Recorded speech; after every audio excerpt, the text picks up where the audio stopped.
waiting, we're rushing here, we're getting everything up. Well, Now let's- we're good. Okay. Look at that, 6:30. All right, it's 6:30. We'll call the meeting to order. We'll have a roll call, please. Dan Campen, Here. Schnelly, Here. Bano, Here. Molzon, Here. Meyer, Here. Smithback, Here. Polda, Here. and Mars out tonight. Okay, thank you. Next item is approval of the minutes of March 7th, 2024. Do we have a motion to approve? Oh, I'm sorry, it's not available. I'm sorry, trying to hit me. And since I took the time to highlight all this, I'm gonna read it. It's under public appearances, community input. Allows members of the public to provide information, including items both on and off the agenda. It allows the commission to receive information and to ask questions of a presenter to facilitate a better understanding of the information. Commission members may discuss procedural matters relating to the information, such as whether the information should be directed to staff or placed on a future commission agenda. However, commission members may not expand their discussion beyond such procedural matters. Anybody here to discuss anything? Thank you, we'll move on. No communication, unfinished business. There's no new business, right? No, unfinished business, excuse me, new business. Review and possible approval of the updated public art program location map. All right, guys, we're gonna see if we can set a record for this planning commission meeting tonight, so. I think we set 12 minutes during COVID or something like that, so. All right, so there's been two changes to, our public art locations map. So if y'all remember last year, probably, last spring, we approved this map that Jeff had put together, with possible locations for the public art. I think last year there was 7 locations, so. 7 or 8, yeah. This is just kind of giving options for public art and public works to work together to, based on the size of the pieces wanted each year. It's kind of that revolving art program, so we have them on loan for a year, have the ability to purchase them, or just return them to the artist. So we'll be getting some new pieces this year, and those are the following pages, just so you can kind of get a sense of the pieces that the Public Art Committee is looking at. But the 2 locations that were added, one is the corner near Little Buddies. There was a piece we were looking at out there that doesn't sound like we'll be able to get, but might be a nice location kind of in their expanded little plaza, outdoor seating area.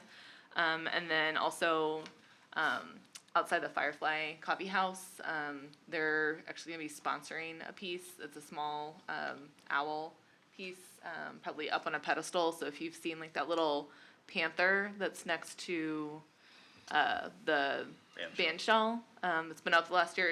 It's real tiny. It's on kind of a big base, but a small kind of black panther that's climbing it. It's gonna be a little bit bigger than the panther, but kind of similar thing where it's on a pedestal and a small sculpture on top there. I know Jeff's crews worked to build some of those pedestals last year, so I think they'll be, We bought them. oh, bottom, okay. We had, Before the bases. Tony, yeah, no, we placed them. Yeah, But okay. they're made by an outfit out of town and everything. Okay. Yeah. Yep, so I think some of those will be reused and, Yes, and we actually have one for spare that's in our shop, and then Randy is having some smaller base ones made, so we have more proportion to the piece. So for the one down at in front of the Firefly that they've sponsored, it'll be more like instead of a, large base, it'll be about an 18 or 20 by 20 by 36 foot, 36 inch tall Yeah. base. yep, so just kind of a loose site plan approval for this map, just again giving flexibility for different locations as these pieces change from year to year. I think this year we'll be having 9 total pieces, and I don't know if all of them have been selected, but again, just included a couple of those on the next pages, and I think the Public Art Committee has the final say on those pieces, but So we're looking for a motion and approval a motion to approve all the proposed locations. the locations, correct? yep. Okay. I have a question, and I hope I'm not throwing something in here, but are these locations required to be permitted? I think because they're on, Public. public, either parks or right-of-way, it's one of those, I mean, we've never really done this before, so last Yeah. year we were kind of inventing the wheel, and I think we just decided that, Yeah. since you guys will be seeing these around the community, wanted to let you know and give you a sense of the size and that they weren't gonna be obstructing, and that we'd be working with staff to make sure that whatever's placed there fits the space well. But Yeah, I guess what I'm wondering is if it's something where, cause I think there was question like, well, every time, or if we're out with a piece and we say, oh wow, that'd be a great location, is it something that the plan commission wants to review or would feel comfortable saying that between the art committee and public works, we could determine safe and acceptable locations? I don't know, it's just not something, like Elise says, it's not something we've been dealing with for years, so nothing we have in the zoning code about, art Yeah. and, My personal opinion is I don't have a problem with you guys deciding the locations and appropriate uses. I'm perfectly comfortable with that. How about you guys feel? I agree with that, but I guess the only comment I would say is I think that it would probably do everybody a bit of good to make a motion that's approved, seconded and approved, purely because Oh, yeah. I don't want anybody else to think that they could do the same thing in a right-of-way or anything like that. Gotcha. So. And would that be part of this motion here to we approve the could- locations? I mean, our Some separate- our ordinance does allow, quote unquote, or allows permitted encroachments in right of ways, okay? And that's for like mailboxes, trees, that type of stuff. I'm wondering if, I don't know, like I said, I'm not sure, I don't wanna complicate it, but I Yeah. also don't, I've always questioned like if like in this situation where we have someone who wants to put a piece, of art, in a certain location, if it's acceptable, if it's we always look at it and say, is it a safe location? Can we anchor it? Is it not gonna necessarily be in everybody's way, vision triangle, all that kind of stuff? maybe at this point tonight, when we should probably vote We'll on approve what's. these, yeah. Yeah, but we can talk about maybe later if there's a better way to give some flexibility. Yeah, bring it to a future meeting and just Bring kind that of. back and yeah. put it on the agenda, so Yeah, we're voting on yeah. something that was Right, but properly if, agended. is that Yeah. something that, That's or is that good. something, Good that point. if the plan commission were to say, yeah, we don't really wanna even consider that, then great, we won't spend any time with it, but if it's like, we really don't need to look at this every year or a couple times a year, then we spend the time to look into it. That would be the way I think we should do it, don't you? I'm comfortable, Yeah. I mean, Public Works has given it a safety Right. overview, Yeah. and so that it's, Okay, well, Yeah. we're not voting on anything on that tonight, but on this we are. Right. So I agree, but I did have a couple questions. And the first question, it sounds like you've already answered that these are all on village property or public right of way? Right, yep, they're either in front of municipal buildings or in parks or right away. And some utility boxes, some wraps too. Yeah. And then the second question was a concern about liability. And so are these covered, is the village covered liability wise? Yes, so the Public Art Committee has an agreement with the Eau Claire art program, and so each piece is about $3,000 per year to have on loan. So $1,000 of that goes to the artist to have basically rent the piece for a year. $1,000 I think goes towards transport and some of their staff kind of administrative coordination in time, and then the other 1,000 I think goes to the insurance, and that's all through Eau Claire. So all the pieces are insured through transport. If they're to be hit by a car, whatever that might be, that was definitely something that they looked at last year. So it's not on top of the villages. It's not included, I think, in the villages For the piece. insurance policy. It's its own insurance policy through the Eau Claire Public Art Program.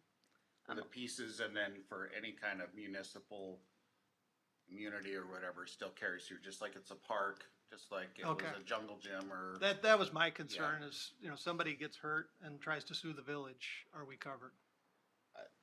Yeah, I mean, I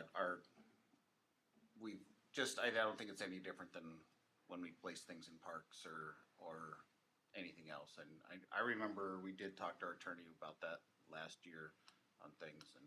Right. I mean, like the mini Tin Man isn't part of this rotating program. That's a permanent piece. Yeah. So that's, I mean, it's considered kind of part of village infrastructure. So again, we talked about if somebody climbs it, whatever that might be, that would be kind of under the village's existing policy for whether they climb a jungle gym and jump off the top or jump off the top of the Tin Man. Not trying to give people any ideas, but you were the one that started that. First person. I know, I know. First person to base jump off the mini It's Tin just, Man. if you don't consider it and all of a sudden it happens, then Right. you're like, why didn't we think of that? Yeah.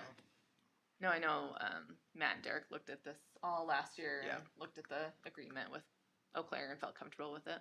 Okay. Good. Anybody else have any questions? Not question, there's two number 18s on the map, so if we are gonna post this anywhere, the second one's down, kinda middle. Oh, Sherry, what that was you're probably at. when I was copy pasting and moving around the numbers, so thanks, I'll get that cleaned up. That's a, Down on Cherrywood. not a great spot for art anyways. Yeah. but- So what do we do with the other 18?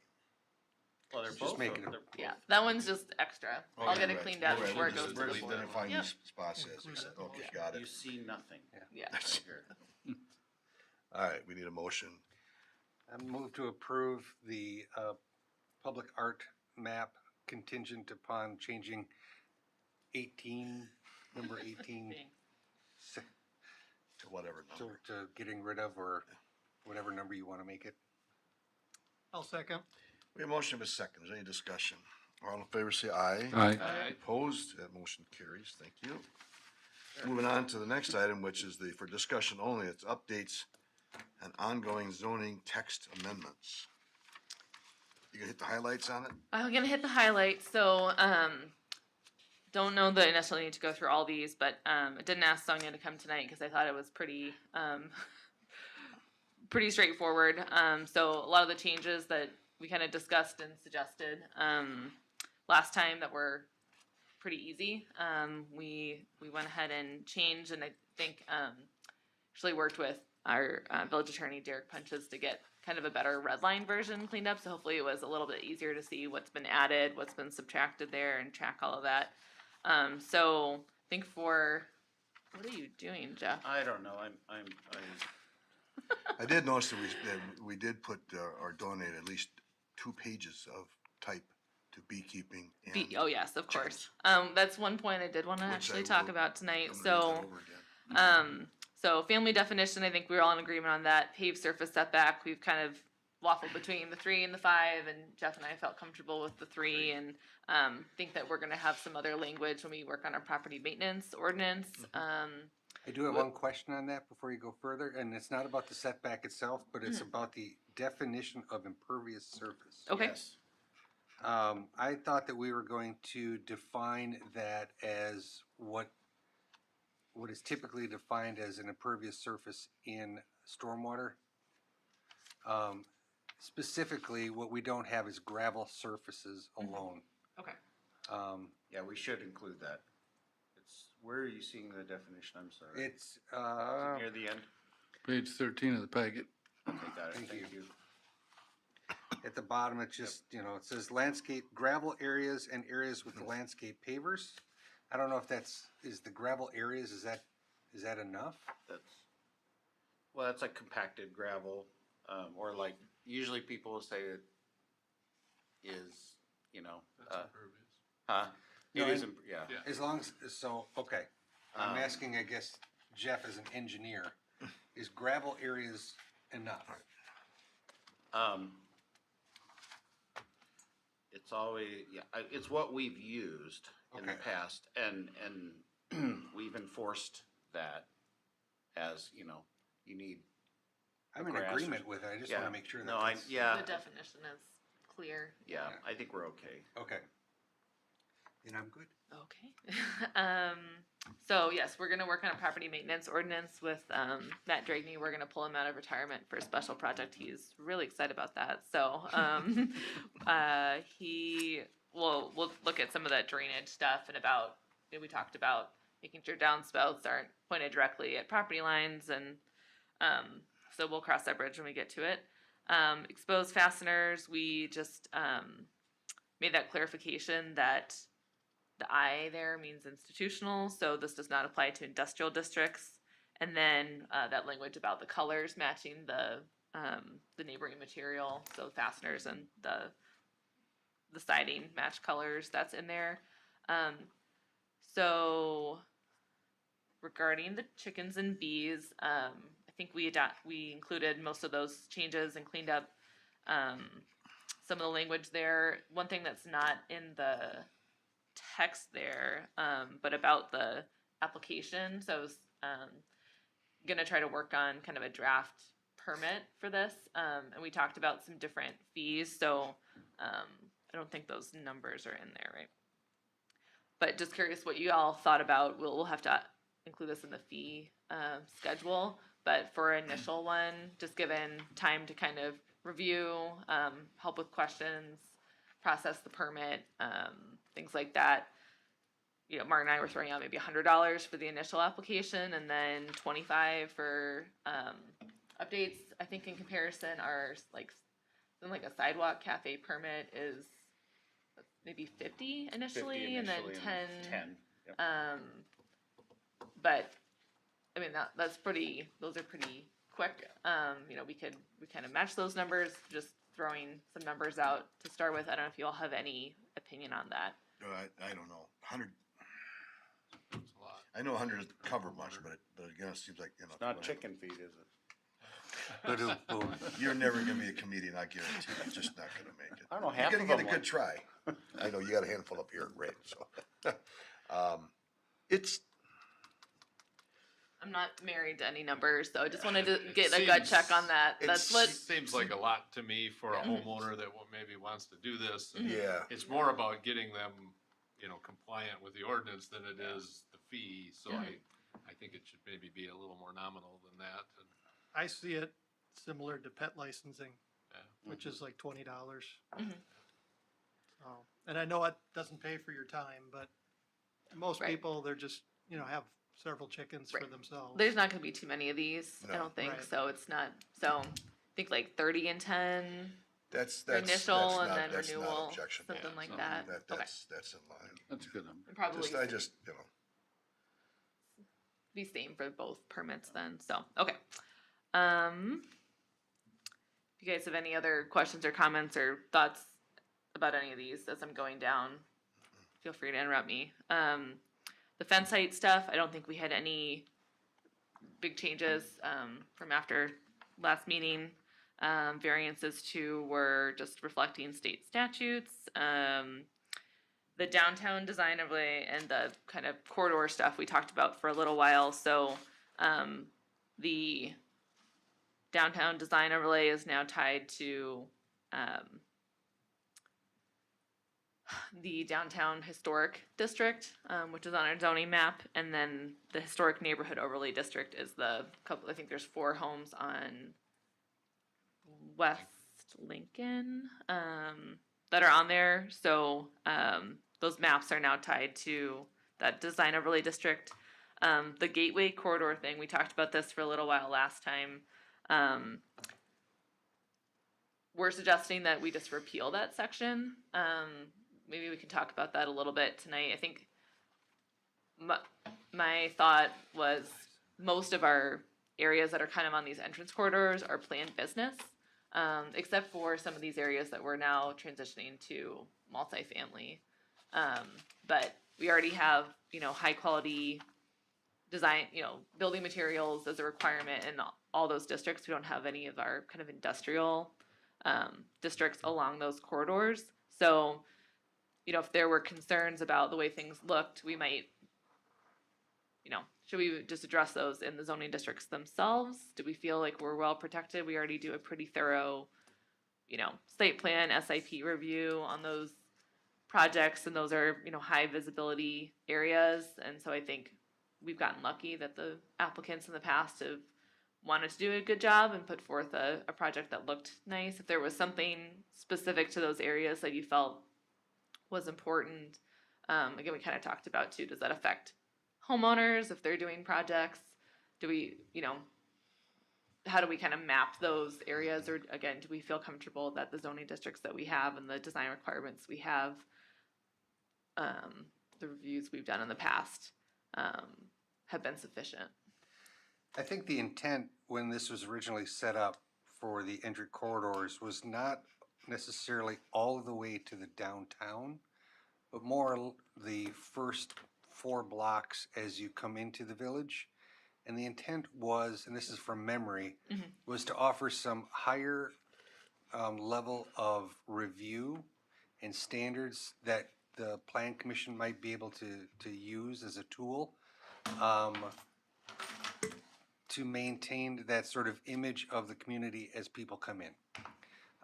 So while I agree with what you're saying about how our zoning code does have high requirements and accountability for materials and finishes, I think that maintaining this does give us some flexibility if we use it as a tool rather than letting it getting forgotten in our zoning code. Right. And then the second question is, if we keep this in here, it needs to be mapped. So we need to kind of define, and we can talk about that at the next meeting too, you know, start drawing. Is it Janesville, North Main Street? Is it CC as well? My recollection 20 years ago or whenever we did this was more so maybe around the southeast interchange area of Highway 14. We recognize that that's really Oregon's only gateway. You know, it's our only highway interchange. The other one is in Fitchburg. So I think that was our thinking at the time. I don't know, maybe if we could leave that in there and maybe put a note that this section is not currently used or something, and kind of as a placeholder if we wanted to go back to it. Well, I certainly think that it would be from the entry to the village to our downtown area that we're creating a new district for or overlay district for. I don't, and there's no reason why you can't put verbiage into that document that separates out residential from commercial development. Maybe, yeah, single and 2-family homes are not subject to the Correct. requirements of this overlay Correct. district, Correct. but everything along, maybe Jefferson, Janesville, and North Main, that's commercial, multifamily. I like that idea. Yeah. And then Okay. that way you protect yourself for the future. Mhm. And it's simple. Yeah. Anything that leads to, you know, those 3 major roads that lead to downtown.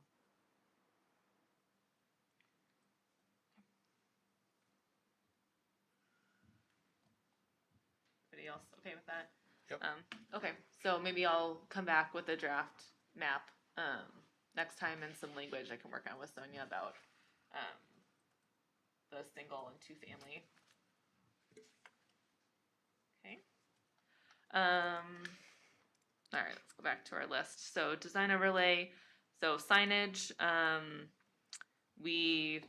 think we're all in agreement about some of that gas station related, canopy stripes, logos, some of the square footages for that. And then for the 2 drive-throughs, we looked at, just this, I'm just looking at the cover memo back at the, just Okay, click on got the it. agenda item Okay. there. So the Culver signs, I think, determined were 46 square feet each. And we decided that was probably too big by right. And again, if that comes up in the future, we'll take a look at it. But increasing the allowable size from 24 square feet to 32 square feet, and then allowing 2 drive-through signs by right. Again, bigger than that, they're coming back for a special, probably GDP for signage or part of the whole project. So if you guys are okay with that, we'll keep that as is. And then the lodging land uses was just referencing some updates to state statutes.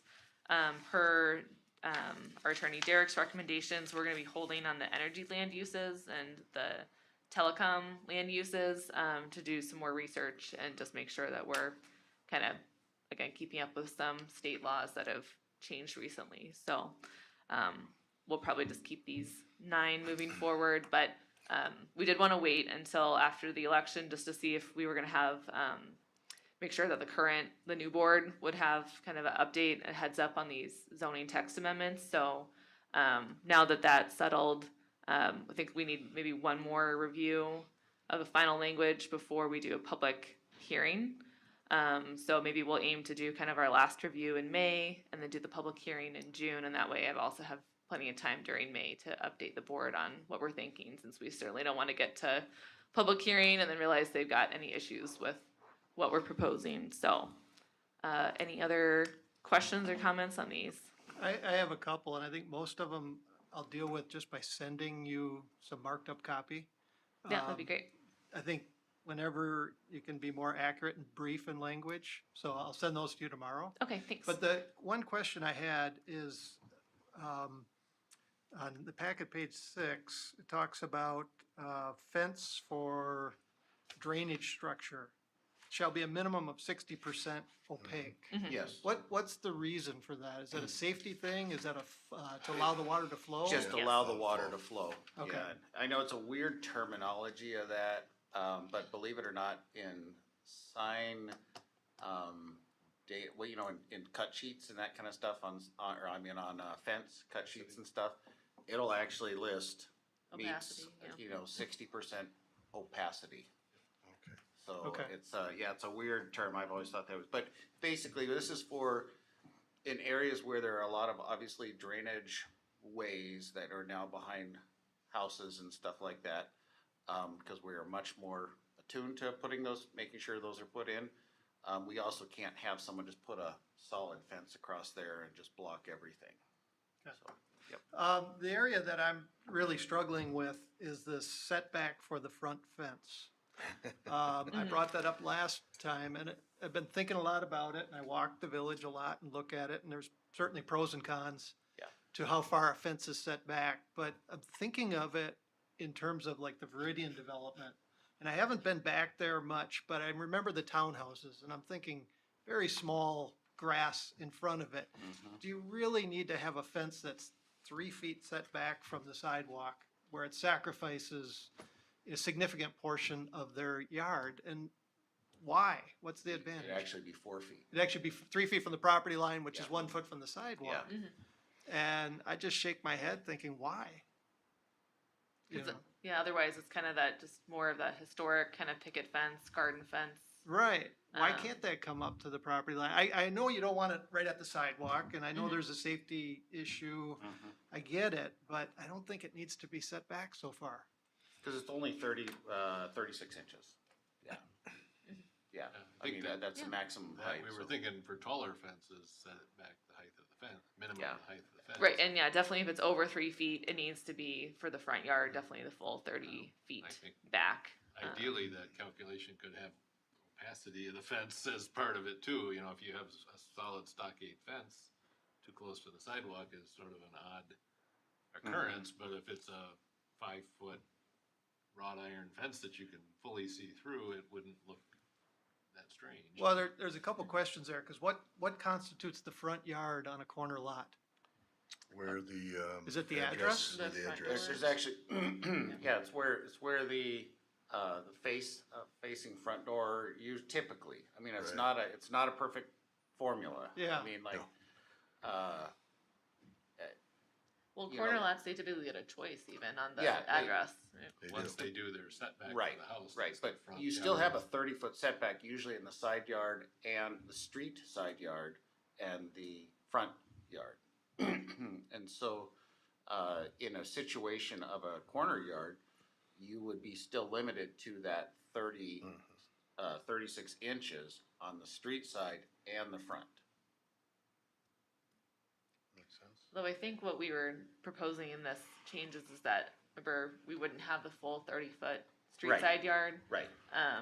But the height of the fence is your setback. So if you still Right. wanted to have your 6-foot wrought iron fence or privacy fence or something, you'd Yeah, be you're right. 6 feet back from the street side yard property line, so 7 feet back Okay. from the sidewalk. But yeah, that's kind of determined by what side of the house is the front door usually. So I don't know, it bugs me, you know, especially these small decorative fences, because I don't think they look good set 3 feet back into the yard.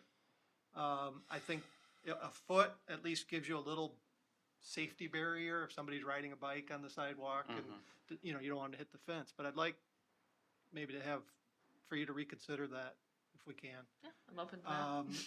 And then the other comment I wrote down is there's nothing in here about the vision triangle on a corner lot, and should there be, or is it On for fence, for fencing, yeah, cause they're only 36 inches tall. so Yeah. that's not an issue. Yeah, it's above the height of what you would be, it really comes down to the height of the driver, and I believe that's 48 inches. For when you're looking at traffic, there's a certain height in the traffic world that uses for a person sitting in a standard automobile. Okay, Yeah, and it's Okay. where their eye line typically is, okay. and some are higher, some are. And then if we could just go to this is, I'm on page 17 of the Okay. packet. It's item B, location, it's down on the bottom. Okay. And then if you look at, sub point 1, I think there's a mistake at the end of that sentence. So front yard setback is at least 2 feet when a fence is shorter than 36 inches. Fence is 26 inches, is that, Probably should be Correct. 36. that's what I was Yeah. thinking. Yeah. So, Yeah. Okay. That is right, thank you. all right, so the rest of most of them are just language things. I'll send Elise to you Okay. tomorrow. Sounds good. Thanks. Okay, anybody else? All right, we'll be back at least one more time, and then we can decide if we're all good to go before we get the Excellent, okay. public That'll hearing together. work. All right. Moving on, there are no additional public appearances, I believe. Nope. Director of Community Development Report. Status of projects. Status of development projects, well, the contractor started to mow to J.C. Park, and then, the floodgates opened, so that's a pretty soggy area out there right now. They'll probably be out there continuing in the next, probably not next week, but probably the week following. Autumn Ridge Phase 3 is continuing. There have been some struggles, I think, as the contractor has moved to some of the mass grading and stuff on site that our engineers have been working with them on. We believe they were out there grading and they really should have done the ponds. They were instructed to do the ponds first, and they did not. And that's caused some issues with some of the neighbors, and I don't blame them at all. So tomorrow morning, actually, Elise, Lauren and I are gonna put on our muck boots and go wade around in the mud and take a look at some things. And, cause we've been working with some of the neighbors over there in the Fahey Heights subdivision. And honestly, I think they have some legitimate concerns and, you know, reasons to be, I think, a little frustrated. So we're gonna look at that and make sure that we can kinda, I know our engineers are kinda coming hard down on the developer and their contractor now to try to get that, working better. But, you know, as you know, when you sat in these meetings, we committed to make sure that that area drains better than it does today. And it's not, and so that makes us look bad. So we wanna be able to, see what needs to be done out there.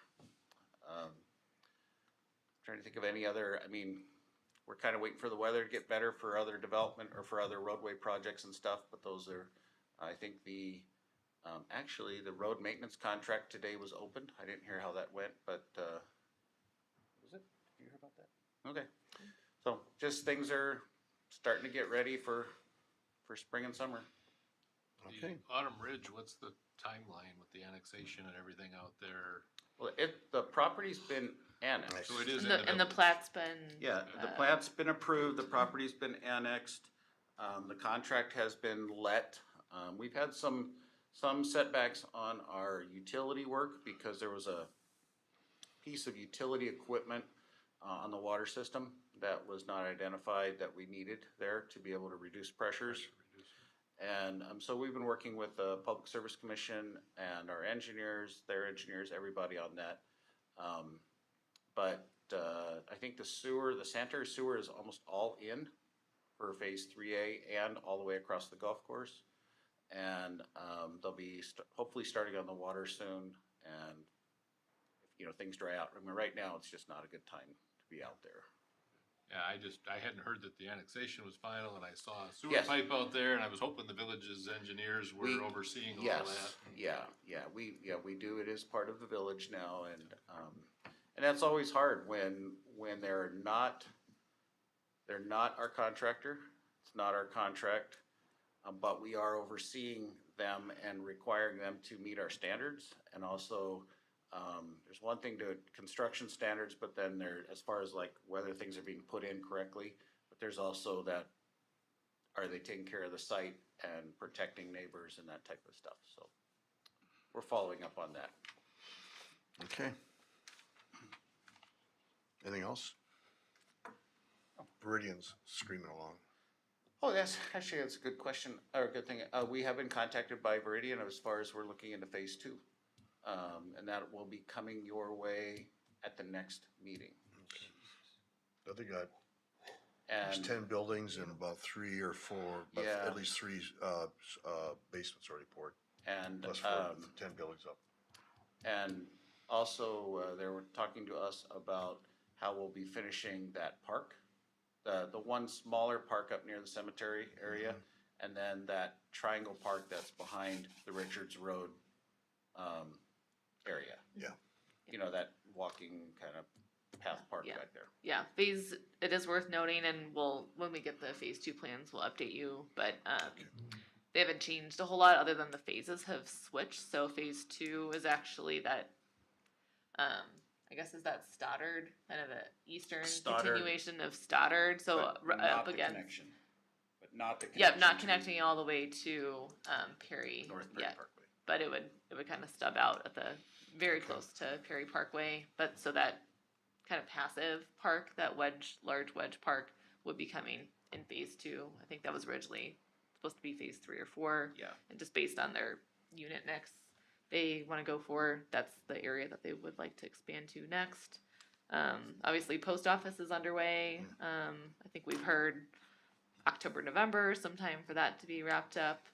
I got concept plan today. I think they're gonna be at the May Planning Commission meeting for the gym lease parcel on North Main and Netherwood, the corner commercial site. And then I know Lakestone has also been working with their architects to incorporate some of your comments, look at maybe some different building configurations on that site for the multifamily too. And then I've connected both of those groups together so they can make sure to work together on driveways and stormwater and everything too. So stay tuned for that. At our next meeting too, we'll also have a public hearing and a revised GDP for the villas in Highlands and Netherwood. So there's 4 houses right now. They're kind of I call them the jelly bean houses that are all a little bit different colors there on the Peterson left Trail. side of Peterson Trail as you come off of CC. That particular style, we'll get into it more, but it hasn't been selling as well. So they want to change a couple things. They're actually not going to change the plat, but do a couple 0 lot line duplexes and then keep some standalone units as well. But similar building, materials and things, but trying to actually increase bedroom count in some of those units and have full finished walkout basements, be a little bit more accessible for families and kind of hit a little bit lower price point as well. So more to come on that. Okay, We're thank also, you. just real quick, we also just kicked off yesterday, it is important as far as our planning moving forward is the traffic corridor study, which is gonna cover on Jefferson Street, everything from Ash Street all the way out to Fish Hatchery Road. And we're teaming with Dane County Highway on that, and have hired an engineer to look at traffic counts, land uses, future land uses, and how that's gonna affect our design of this roadway, as well as the intersections of Alpine and Bergamot Boulevard. Okay. As well as paths, if you happen to live in that area. They don't. Not yet, but, I won't be. Beehive is always there for you. Yeah, thank you very much. That may be a residence of my future, we'll see. They're nice people, I They are understand. very nice. And I'd be out in that little bus smiling, I love the getting my ice Beehive cream. folks and everything. All right, anything else? No, future item, our meetings, items. I guess just make a note, as I would make to myself, that we have meetings scheduled, Per usual. per usual. All right, we need a motion to adjourn. So moved. We have a second? Second? All in favor, say aye. Aye. Opposed? Motion carries. Thank you all.